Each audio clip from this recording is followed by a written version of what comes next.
ഹരേ കൃഷ്ണ. സത്യം വരം ധീമഹി. എല്ലാവർക്കും നരസിംഹ ജയന്തി ആശംസകൾ. ഭഗവാൻ നരസിംഹമായി രൂപമെടുത്ത ആ പുണ്യ ദിനമാണിന്ന്. ദശാവതാരത്തിൽ 4ാമത്തെ അവതാരവും.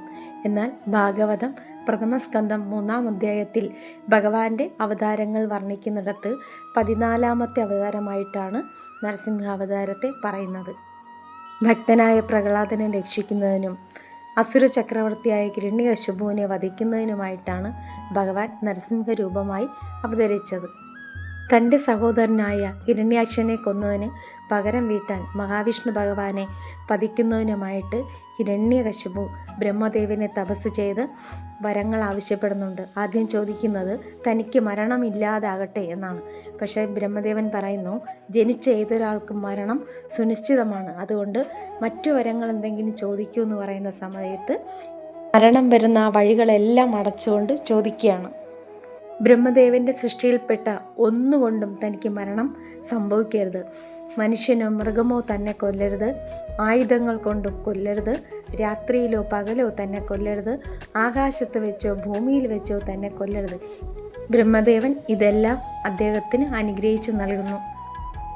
ഒടുവിൽ തൻ്റെ മകനായ പ്രഹ്ലാദൻ തന്നെ വലിയൊരു വിഷ്ണു ഭക്തനാണെന്ന് അറിയുന്ന നിമിഷം മുതൽ പ്രഹ്ലാദനെ കൊല്ലുന്നതിനായിട്ട് ഹിരണ്യകശിപു പല വഴികളും നോക്കുന്നുണ്ട്. അവിടെ നിന്നെല്ലാം ഭഗവാൻ പ്രഹ്ലാദനെ രക്ഷിക്കുന്നു. നീ ഈ പറയുന്ന മഹാവിഷ്ണു എവിടെയാണുള്ളത്? എന്നാൽ അവനെ എൻ്റെ മുന്നിൽ വരാൻ പറയൂ എന്ന് ഹിരണ്യകശിപു പറയുമ്പോൾ പ്രഹ്ലാദൻ പറയുന്നു, ഭഗവാൻ തൂണിലും തുരുമ്പിലും ഒക്കെ ഉണ്ട് എന്ന് പറയുകയാണ്. ഇത് കേട്ട ഹിരണ്യകശിപു അടുത്ത് കണ്ട ഒരു കൽത്തൂണ് ചൂണ്ടിക്കാണിച്ചുകൊണ്ട് ചോദിക്കുകയാണ്, ആ മഹാവിഷ്ണു ഇതിലുണ്ടോ എന്ന്. പ്രഹ്ലാദൻ പറയുന്നു, ഭഗവാൻ അവിടെയുമുണ്ട്, എനിക്ക് അവിടെ ഭഗവാനെ കാണാൻ സാധിക്കുന്നു.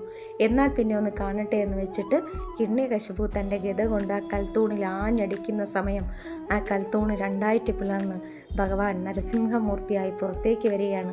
ബ്രഹ്മദേവൻ കൊടുത്ത വരത്തെ ഒട്ടും തന്നെ ലംഘിക്കാതെ സിംഹത്തിൻ്റെ തലയും മനുഷ്യൻ്റെ ഉടലുമായിട്ട് ഭഗവാൻ അവതരിക്കുകയായിരുന്നു. രാത്രിയിലോ പകലോ അല്ല, ത്രിസന്ധ്യാ നേരത്ത് ആകാശത്ത് വെച്ചോ ഭൂമിയിൽ വെച്ചോ അല്ലാതെ തൻ്റെ തിരുമടിത്തട്ടിൽ വെച്ച്, അകത്ത് വെച്ചോ പുറത്ത് വെച്ചോ അല്ലാതെ ഉമ്മറപ്പടിയിൽ വെച്ച് യാതൊരുവിധ ആയുധങ്ങളും ഉപയോഗിക്കാതെ ഭഗവാന്റെ നഖങ്ങൾ കൊണ്ട് ഹിരണ്യകശിപുവിൻ്റെ മാറിടം കീറി മുറിക്കുകയാണ്. അങ്ങനെ ഭഗവാന്റെ നരസിംഹാവതാരം അവിടെ പൂർത്തിയാകുന്നു. വളരെ നിമിഷ നേരം കൊണ്ടുള്ള ഒരു അവതാരമാണെങ്കിലും വളരെ ശക്തിയേറിയ ഒരു അവതാരമായിരുന്നു നരസിംഹാവതാരം.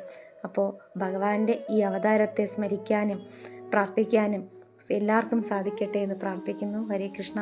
സത്യം വരം ധീമഹി.